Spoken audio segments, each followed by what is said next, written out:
that modern architecture is an historic culture. And as the way, if you take a long walking tour there and from 10 blocks in the north to 10 blocks to the south of Mérida, you're going to be too tired, right? So this is instead, this presentation instead that. So a brief historical tour through Mérida. So my approaching is, it's as the way as the archaeologists used to work. They always define or they made this description of different intensive construction stages or phases. So as we used to call the archaeology used to call in Spanish, etapas constructivas. In Mérida, it's possible to see these different building stages or different phases. And here, well, according to my approach, there are 4 stages. And the first one, a pre-Hispanic one, that only we can find a few examples of them, only a few, maybe less than 5 here in Mérida. And the second one is the colonial times, of course. Third one, all those residence houses, buildings made during the presidency of Porfirio Díaz and the Green Gold Age. And the last one, after, in the meantime, and after the Mexican Revolution and contemporary times, modern times. So, okay, first pre-Hispanic times in Mérida. This one, well, as you know, Mérida was built above a pre-Hispanic city, as many colonial cities in all Mexico. And well, the former planning city, where is according to this political government centers in pre-Hispanic times, made by the ancient Mayans. Not so different than those ones that you can find there in Uxmal or even in Izamal, with all these quadrangles here, this complex with different temples, houses, pyramids there. And even some of these few examples that I told you before are very similar to those ones founded in Uxmal, like this. This one, it was called for a long time the Queen of Uxmal, because assumed that it was a female, the hair, the headband, all the embellishments, the earrings, but probably it was an important ruler in that city. And this other one that is still founded in the facade of the Governor's Palace in Uxmal, with all these headdress with a lot of feathers and this kind of coat over here. There you go. So, thanks to these reconstructions made by the archaeological research, this one, it was made by an archaeologist. Sorry. Technical problems. Okay. This one, it was made by an archaeologist, a Spanish archaeologist. I think it's Ligoret, Perramon, their last names, his last names. And he made this reconstruction of the pre-Hispanic Mérida. And over here, what can we see here?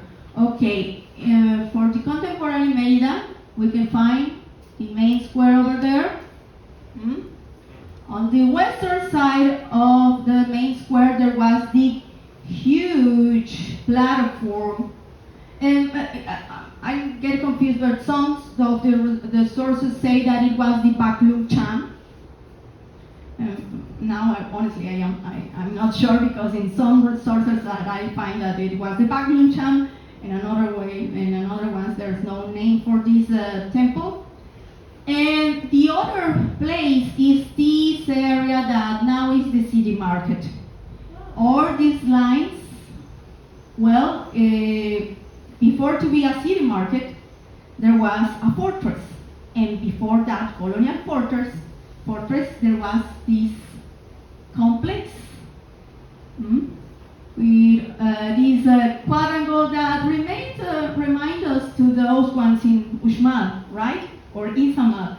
In Izamal, these pyramids and pre-Hispanic temples is still preserved in the middle of the blocks, and it were surrounded by all these colonial constructions. But this one here, in Mérida, it was completely demolished in order to make the fortress and then the city market. And this one over here, Scott was asking me about the other day, and what is this street and what is this one?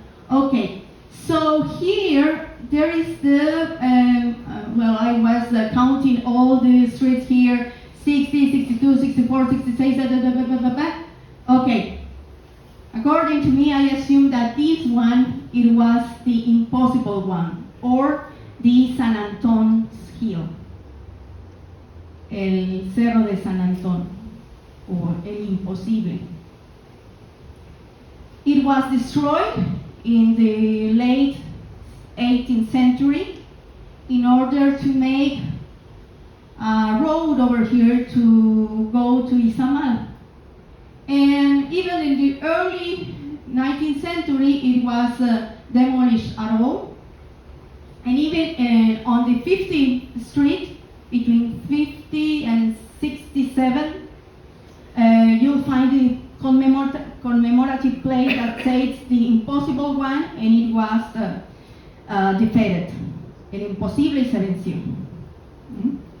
And this is the one. And according to these resources, say that this is the Baklung Cham's temple. Okay.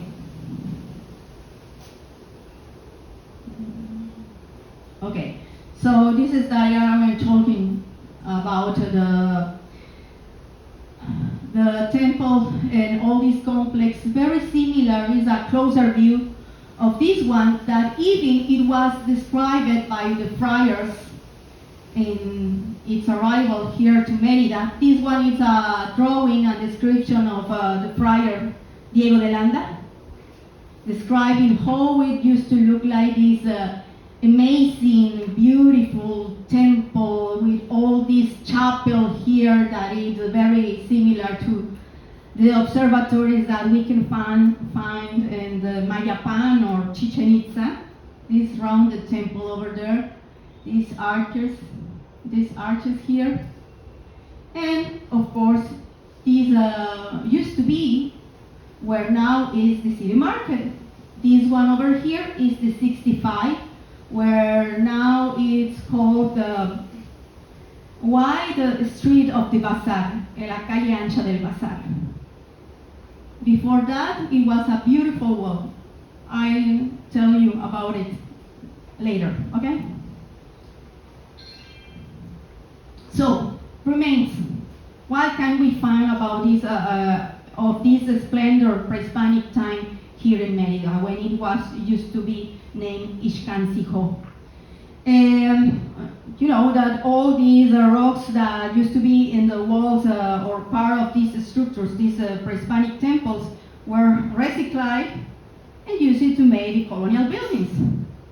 One of them you can find it there in the wall of one of these Catholic temples. This one is on the 59, one of the walls of this temple, the third order, la tercera orden. This other carved limestone here is on the wall on the 60th Street, and on the headquarters, the main offices of the University of Yucatan.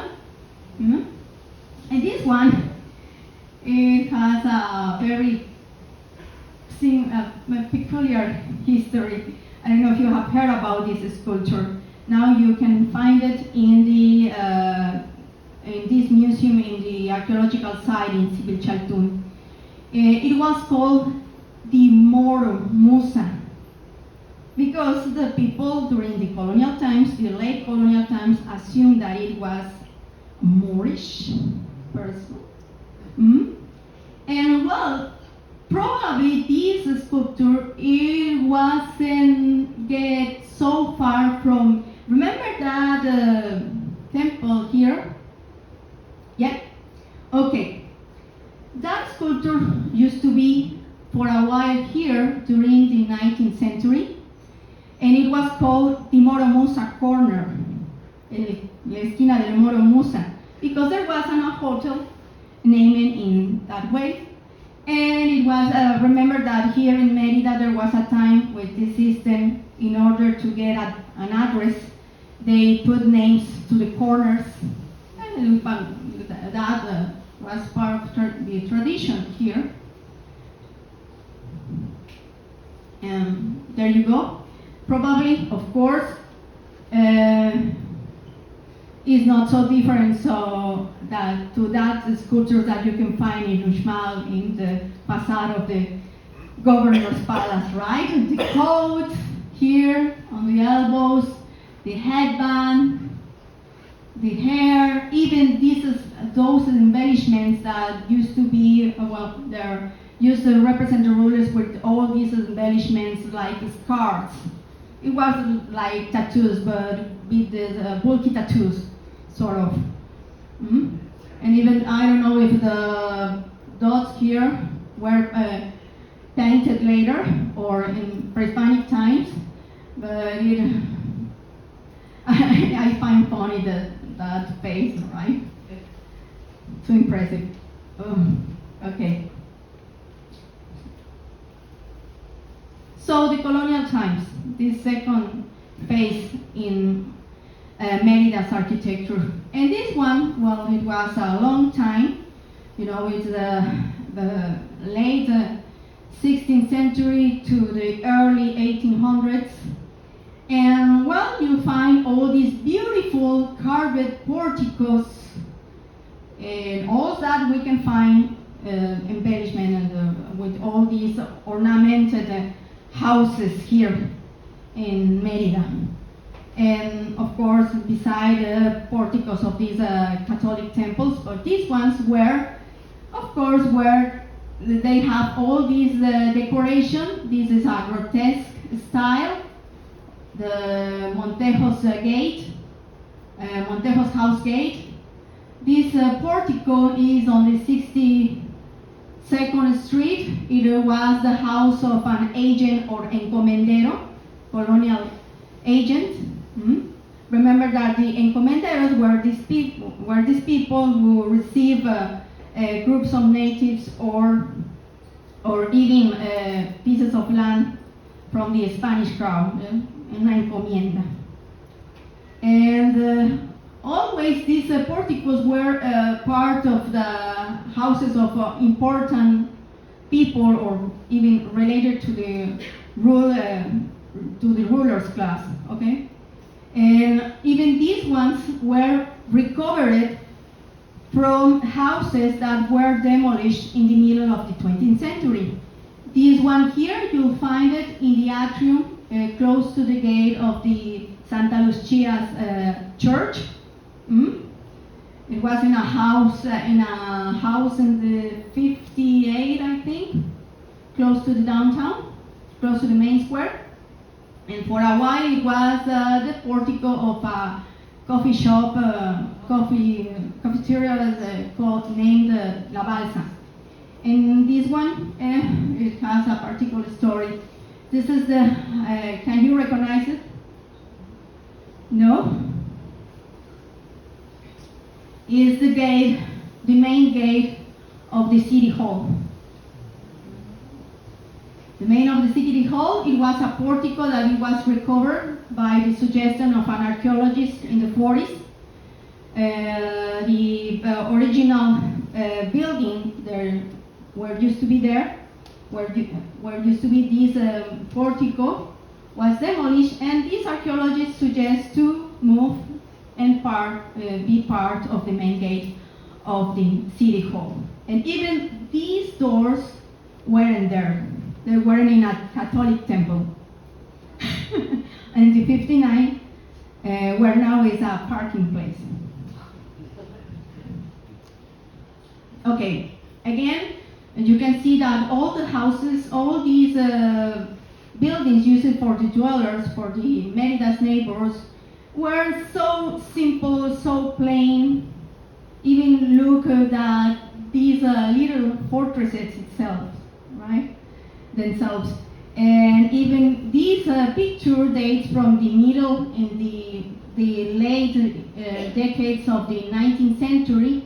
And even these houses, this is the 61st Street, one of the towers, the northern tower of the cathedral.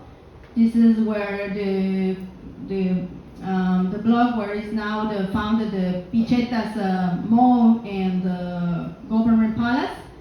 And all the houses with this plain, sober style, no? Colonial style, with this simple and plain ironwork on the balconies. All this is colonial. If you go to the inside the Yucatan and go to these little towns like Motul or Acanque, you'll find houses that have this similar style.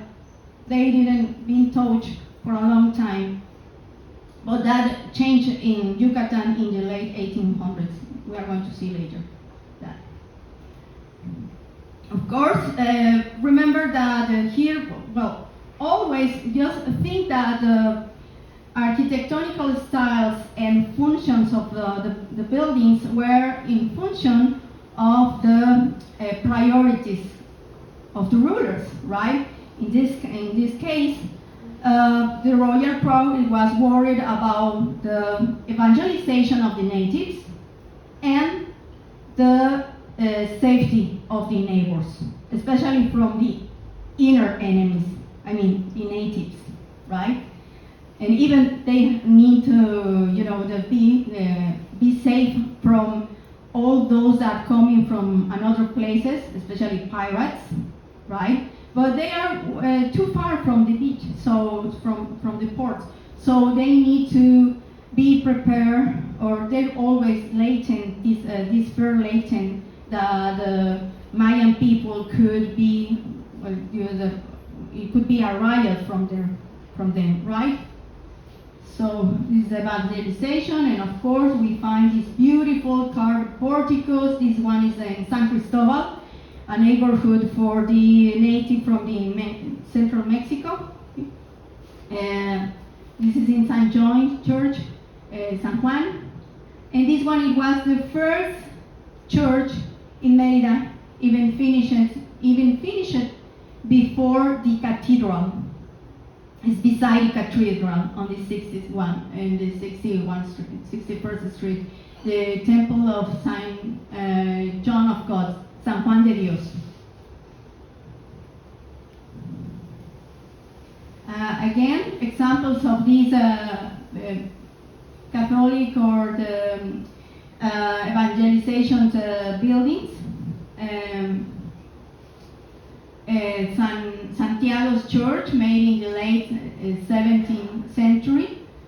The cathedral, of course. This is a lithography, a drawing made by, commissioned by Maximilian in 1864, in the middle of the 19th century. And this one was a school for priests, the Seminario Conciliar on the 58. As nowadays it's always been a taxi stop or bus stop, right? But this time with the carriages here.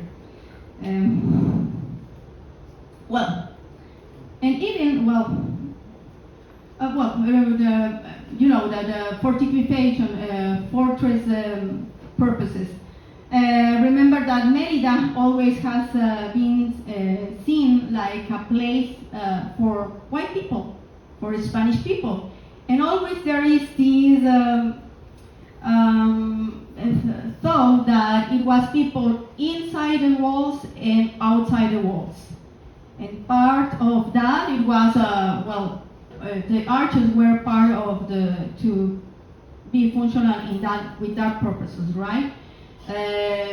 All of them were made in the late 17th century, early 18th century. This one is the San Juan's Arch. This one, the Arch of the Bridge, el Arco del Puente, y this other one next to the Dragon's quarters, el Cuartel de Dragones. Wait. But the difference during the colonial times, there was this governor, Lucas de Galvez. He thought to build all this infrastructure in order to have, a place for recreation in Mérida. And this one, it was called La Alameda, or the Galvez Walk, or as the people on those times used to call it, the Pretty Ones Walk, el Paseo de las Bonitas. In the early 1800s, the ladies used to walk over here during the evenings with their best attire, their best dresses, maybe to flirt with someone over there.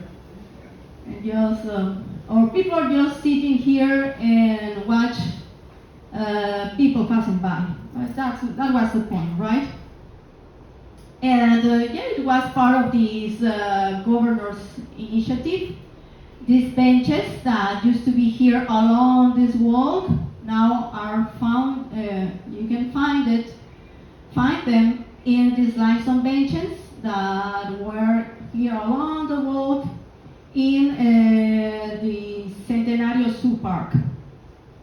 And the plate, the commemorative plate of this walk, is founded in one of the houses on the 60th Street, 65th Street.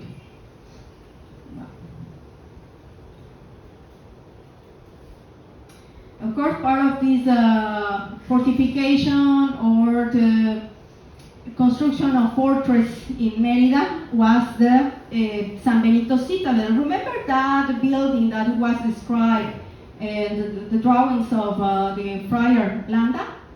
Remember that? Okay. This castle used to be in the middle of that fortress. All the walls were rising over here in the surroundings. And even in the 1700s, in the middle of that, they made this castle, San Benito's Castle was called. And even they take advantage of the podium of the former structure that it was a pre-Hispanic temple. And well, this is a picture of the late 1800s. And just to have an idea where it used to be, the location, this is the post office, the former post office, or Correos.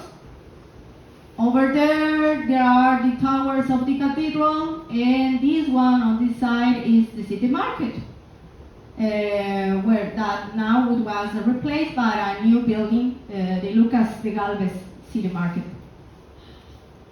Yeah, that was the building made in the early Green Gold Age, the late 1800s. Okay, so Green Gold. Well, there you'll see that all these, still is possible to see all these beautiful residences along Montejo Avenue. Even there are, even on the 60th Street, the street behind that avenue, there used to have beautiful residences along that avenue, 60. And this is one of them that is still there, the Pinar. And the other ones, of course, the most iconic residence there, the old houses along Montejo Avenue. Both of these are now able to be visited, the house museums. One of the twin houses, or the Camara houses, with these Art Nouveau French style. This other one that is now it's even used as a reception for private events, the house Montes Molina. And one is, it was designed by Italians. And this one designed by Italians too, the Canton Palace, where now it's the Museum of Anthropology. Yeah. And here, well, part of the initiative of the people that were living close to the main square was, renovate in these modern times. I mean, modern in the late 1800s, early 20th century, in this neoclassical trend, all the buildings, even the houses, but of course the main buildings, that it was the theater José Peón Contreras, with all these beautiful, these neoclassical details over there, also designed by Italians. And this one, the government palace, that were used to be the colonial royal houses.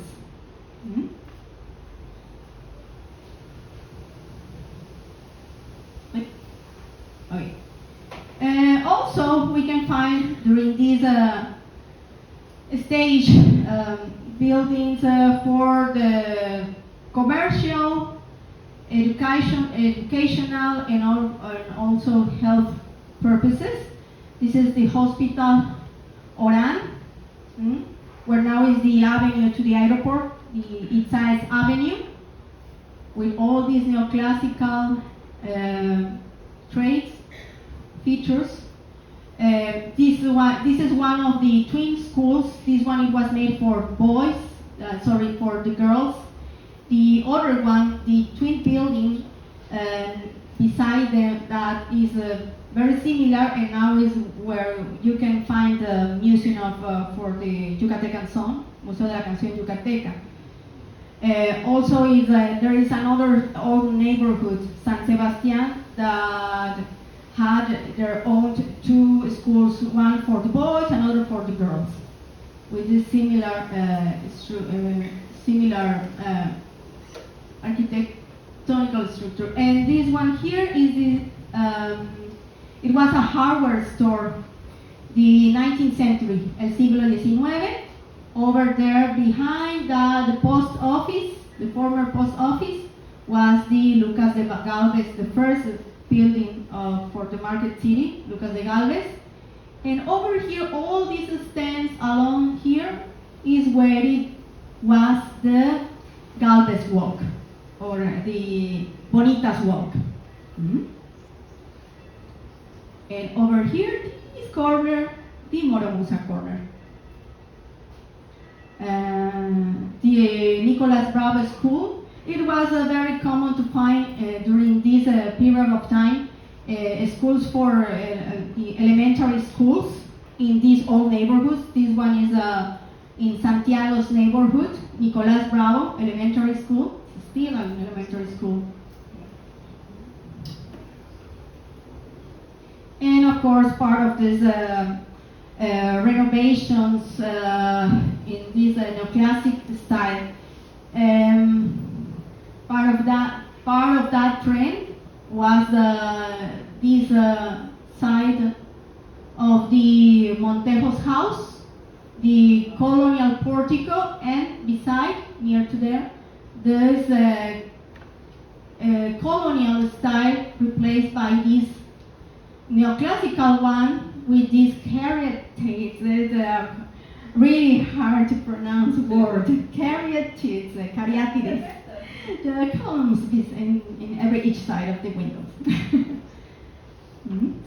And this neoclassical style. And this one, well, this it was the house of one of the engineers involved, Yucatecan engineers involved in most of these iconic buildings in the Green Gold Age. The engineer Manuel G. Canton Ramos on the 61st Street, with all these columns, the pillars, and the cornice here. And even you can find here the part of the colonial portico. Now is one of the buildings is where it's find the regional center for the social sciences of the University of Yucatan. The researcher center for the social sciences of the UADY, where I used to work there for a while. Okay. And more of these houses that you will find in the downtown. Those ones are closer. This one is the 57, next to the Mejoradas Park. And it was the house of one of the daughters of Olegario Molina, an important person during the Green Old Age. It was the governor of Yucatan in the early 20th century. This house it was for his daughter Carmela, and now it's the Museum of the Popular Arts. Just keep in mind that this house, always the people made mistakes and go to visit to Montes Molina instead this house, or they probably visit this house thinking that is the Montes Molina house. This is the Casa Molina, Molina's house, and the other one is the Montes Molina. And this one is called the Carriet. It's a house on the 59, a beautiful one, probably designed by an Italian for the Rodriguez Bolio family. Now it's in remodelation works. Okay. So finally, the last stage of this architecture, we can find different stages in architecture that we can find in Mérida. Just keep in mind that all these buildings, houses are in the main square or in the surroundings of the historical downtown. So this one is the City Hall. It has been changed and improved along the 1800s, but the last improved, well, this is the most closer to the colonial style, right? The watch used to be here, there was a tower, and instead the tower, it was set the watchtower here with these colorful tiles, these crenels, merlons over here, and a representation of the national emblem in this Art Deco style, or Neo-Mayan style. During the revolution, and after that, 20s, 30s, 40s of the 20th century, you'll find three trends. Neo-colonial, like this one, the Neo-Mayan, and the Art Deco international style. So this one is a neo-colonial style, and this is a transitional style that it was, it was built during the government period of Salvador Alvarado, with all these ideas close attached to the revolutionary ideals, right? And well, it's between this with the food here and the revolutionary ideas, and the other food on the neoclassical architectonical style. Another neocolonial buildings for the for educational establishments. This one is the University of Yucatan, renovated in the meantime during the late 30s with this neocolonial style, even the limestone portico.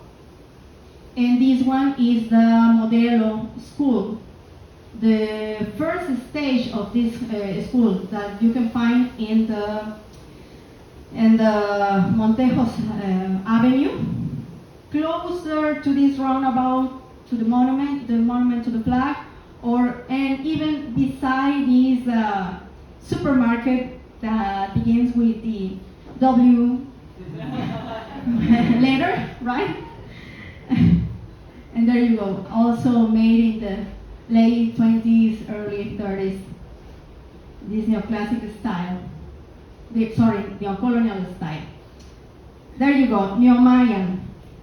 It's a variation of the Art Deco style, but in a local way, taking all these traits founded in the pre-Hispanic buildings in archaeological sites like Uxmal or Chichen Itza, all these sites in the Book Route. This one is the top part of the facade of the building for this journal, Diario de Yucatán, made in the early 30s. This one is not so close that the touristic downtown, where it was just to have a look of this building. This one, it was made by the Socialist Party. Now are the headquarters of the Revolutionary Institutional Party. The House of the People, La Casa del Pueblo, made in the middle of the 20s. With all this revival, they wanted to recover all these pre-Hispanic Mayan roots in their buildings, in the main buildings. So this is a good example of that, with the details of the snakes on the cornice, the windows with this shape of the corbelled balls of the Mayan art. The same with this hospital that it was made for the rail workers, El Sanatorio Rendón Peniche. Now it's an educational establishment of the University of Mexico, UNAM, where are all the degrees and training courses about philosophy, humanities in general. It was recovered in the late 2000s, in the 2000s sort of.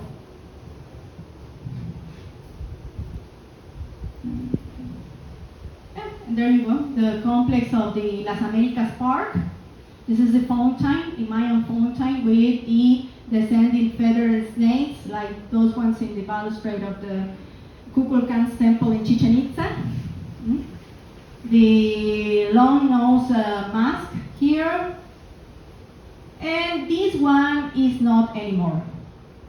It's a good example, but it's a shame that it's not possible to see that, but it works to show it how it used to look like, and it's a very good example of this Neo-Mayan and revival between the allies of the socialist parties in Mérida. This one has these remains of the feathered snake. It was a masonry lodge, and this was gave to the lodge by the socialists in the late 1910s. Before that, it was a Catholic temple, the Temple of Jesus Maria, or el Templo de Jesús María, on the 59th Street, where now it's a parking lot. And even the doors there of this Catholic temple were the same doors that you find on the gate of the city hall. The city hall is a kind of a Frankenstein. I don't know. Part of this, part of that, and there you go. And then the Art Deco or international style. And just to have an idea and have the whole picture of the history of the historical context in the middle of the 20th century. Mérida had this transition from a rural to a rural place to our urban place, a contemporary, a modern place, right?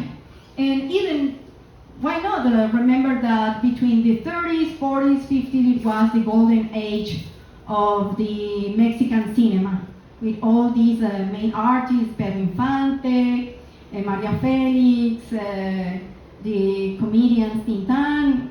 So, well, the Mérida deserved places made by that purpose to be a movie theater with these modern designs. This is this is one of the movie theaters next to this one with this Art Deco style. This was a commercial building, the building the National, La Nacional, on the 60 and 59, between the 60 and the 59, and beside here it was the movie theater Cantarell, with these Art Deco details here. And this other one is the theater Mérida, now named Armando Manzanero.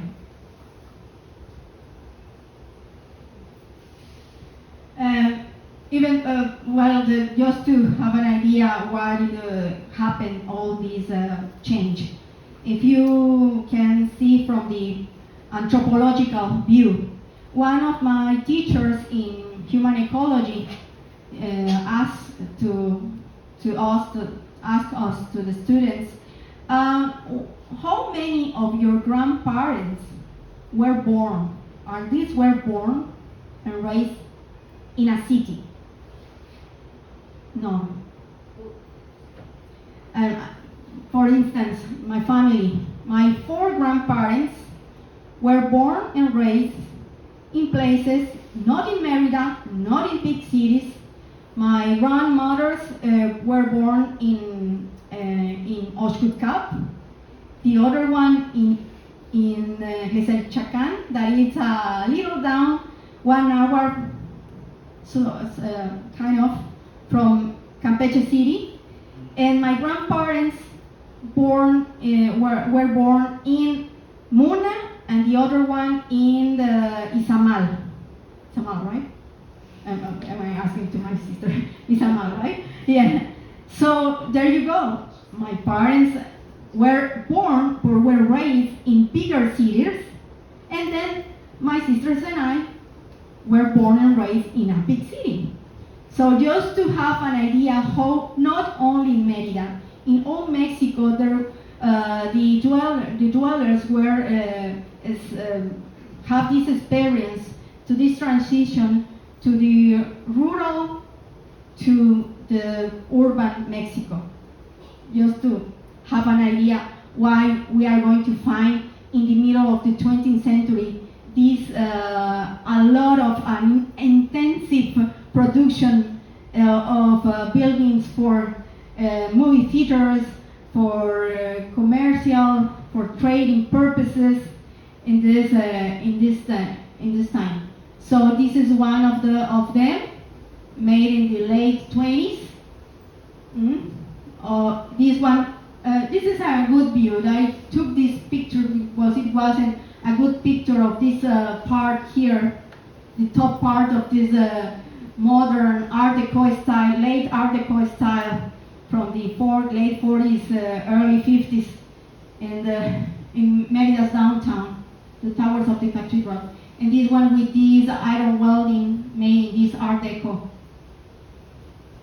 trend. And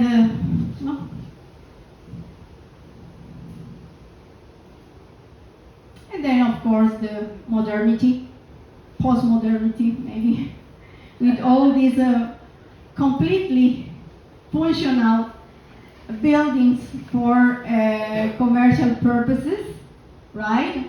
Probably made between the early 60s, late 70s, like this one. This one at the beginning, it used to be in one of, it was used to be in one of these buildings with, always these buildings have building and a last name. Edificio Chami, Edificio Diaz, Edificio Gomez. And this department store now was in those buildings, and it was at the beginning a fabric store. From the owners are Lebanese. So in the late 70s, they built this huge huge building for that. And remember the corner of the Moramusa's corner, the 65, the Galvez Walk. Is that used to look like nowadays. With all the stands made maybe in the, maybe 50s, 60s, right? Sort of. This is the 19th century building. Now, before it was a hardware store, now it's a computer school, CETEC, and shoes store too, three brothers, and all the way along that used to be the beautiful Galvez Walk. And here it was the corner of Moramusa. Just to an epilogue, right? All the Mérida that used to, all these magnificent buildings that used to be in the old Mérida, but always in order to give the introduction of the modernity and the new times, right? There is a good side, the bright side and the bad side, but this is a good side, and even I just made this brief historical tour just to have an idea about what it was the context, and even just to focus on those buildings that even if they are from were made during or along the 20th century, it was to have to give just a little bit of importance, because always these buildings are saying something about our history, the Mérida's history, and not only the Mérida's history, in Mexico's history too. Okay, so I just recommend when you walk over there on the downtown on the streets, just be careful, take your precautions, take a look both sides, and look up, and you'll find treasures there. Okay? Just remember that. And at the end, I would like to dedicate this presentation to my father. It was because him that I am sharing all this knowledge and information with you. He always was, he was always attached to the architectures and Mérida history. It was a sort of a frustrated touristic guide. Even the weekends when we go out for and take a walk for all the downtown, he's always used to tell us about some facts about different buildings in the downtown. And I always, and my sisters, remember that with all our hearts. So this presentation is in memory of him. Thank you so much, and thanks for your attention.